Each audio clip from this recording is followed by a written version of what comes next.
Assalamualaikum warahmatullahi wabarakatuh. Alhamdulillahirobbilalamin. Wabihi nastainu ala umuri dunya wadiin. Wassalatu wassalamu ala asyrofil anbiya'i wal mursalin wa ala alihi wa ashabihi ajmain. Amma ba'du. Pertama-tama, marilah kita panjatkan puji dan syukur kehadirat Allah Subhanahu wa Ta'ala yang telah memberikan rahmat, taufik dan hidayahnya kepada kita. Sholawat dan salam kami limpahkan kepada junjungan kita Nabi besar Nabi Muhammad Sallallahu Alaihi Wasallam. Selamat datang di channel kami. Semoga apa yang kami paparkan menjadi pencerahan dan pembelajaran bagi kehidupan kita semua. Silahkan tonton video kami. Jangan lupa untuk like, komen, dan subscribe. Silahkan share kepada sahabat-sahabat Anda, agar sahabat Anda dapat menyaksikan video-video kami yang kami sajikan. Siapa Sabdo Palon dan Naya Genggong yang juga turut memberi ramalan tentang hari depan tanah Jawa selain Prabu Jayabaya? Bahkan, nama Sabdo Palon dan Naya Genggong dari dulu jauh lebih santer diperbincangkan ketimbang Prabu Jayabaya. Namun Sabdo Palon dan Naya Genggong merupakan dua sosok misterius. Berbeda dengan Prabu Jayabaya yang riwayatnya bisa ditelusuri secara pasti sebagai Raja Kediri. Dikutip dari berbagai sumber, ada yang menyebut bahwa Sabdo Palon dan Naya Genggong adalah punakawan atau penasehat spiritual dari Prabu Kertabumi atau Brawijaya V, penguasa terakhir Majapahit. Dalam serat Sabdo Palon, memuat perbincangan terakhir antara kedua sosok tersebut dengan Sang Prabu mengenai masa depan bumi Jawa, untuk kemudian pergi meninggalkan tanah Jawa. Namun ada juga yang menyebut keduanya menuju Jawa bagian selatan, antara Moksa di Gunung Merapi atau Gunung Tidar yang menjadi tempat Syekh Subakir dalam menumbali tanah Jawa.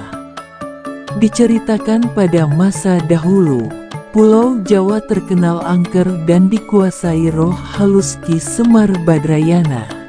Sampai kemudian datang Syekh Subakir yang diutus Sultan Turki Sultan Muhammad pertama untuk syiar agama Islam di tanah Jawa. Saat itu, tanah Jawa merupakan sebuah tempat yang dalam pengaruh magis begitu kuat, mulai dari jin hingga setan, menghuni setiap sudutnya yang saat itu masih berbentuk hutan belantara. Sesampainya di Pulau Jawa, Syekh Subakir langsung menuju ke Gunung Tidar yang diyakini sebagai titik pusat dari tanah Jawa. Di puncak gunung ini, Syekh Subakir memasang tumbal berupa batu hitam yang sudah dirajah. Dari sinilah Syekh Subakir dikenal sebagai orang yang berhasil menumbali Pulau Jawa, yang terkenal angker pada dahulu kala. Namun kedatangan Syekh Subakir dalam melakukan syiar Islam di Pulau Jawa itu mendapat rintangan dari Ki Semar Badrayana sebagai roh halus sebagai danyang atau penguasa wilayah. Hingga keduanya terlibat pertempuran. Namun karena sama-sama kuat, Syekh Subakir dan Ki Semar Badrayana akhirnya membuat kesepakatan melalui sebuah perjanjian yang disebut Sabdo. Berikut 4 perjanjian Sabdo Palon antara Syekh Subakir dan Ki Semar Badrayana. 1. Penyebaran ajaran Islam tidak boleh dilakukan dengan cara paksaan apalagi dengan jalan peperangan. Penyebaran Islam di tanah Jawa harus dilakukan dengan cara halus dan memberikan keleluasaan bagi penduduk Jawa untuk memilih masuk ke dalam agama Islam atau tetap meyakini kepercayaan sebelumnya. 2. Akulturasi antara Islam dengan budaya Jawa dalam pendirian tempat peribadatan. Meskipun tempat peribadatan tersebut dari luar memiliki gaya asli Jawa, namun di dalamnya ajaran-ajaran Islam disebarluaskan. 3. Kerajaan Islam diperbolehkan berdiri di tanah Jawa. Tapi, raja pertama haruslah anak campuran. Maksudnya orang tua sang raja memiliki campuran agama, jika bapak Hindu, ibu Islam. Sebaliknya jika bapak Islam, ibu Hindu. 4. Tidak boleh mengubah orang Jawa menjadi orang yang ke-Arab-Araban.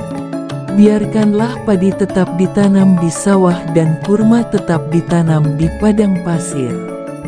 Lalu seperti apa wujud Ki Semar Badrayana, yang dari namanya sangat familiar yang dalam tokoh pewayangan dikenal dengan nama Semar.